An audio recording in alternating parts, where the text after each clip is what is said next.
เฮ็ดเองเด้นี่โอ้บ่ธรรมดาฝีมือขั้นเทพพุ่นเด้อนี่เออแม่โคน้อยเออพุ่นน่ะฝีมือเอาไปตัดเด็กเด้นี่เอามาเจาะมาเฮ็ดโอ้ฝีมือขนาด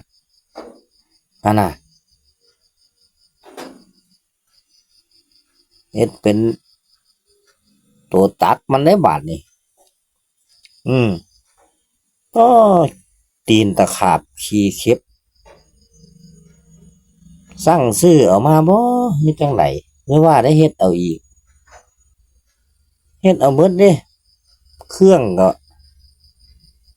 เครื่องหยังน่ะบ่แม่นเครื่องสูบน้ำซ้ำบ่พุ่นน่ะเฮ็ดแนวตักได้บัดนี้โอ้เฮ็ดดีขนาดนี่ระบบไฮดรอลิก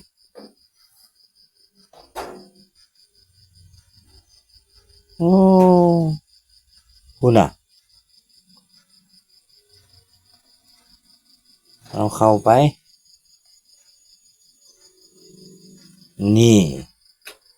ตัวโยกนั่นอันนี้สิเป็นแขวเพิ่นเด้ในการใช่ปะเฮ็ดดีเฮ็ดดีนั่นชี้ก็ได้ดิบางสิไปบังคับแบบไหนล่ะวะนี่บ่แม่นสินั่น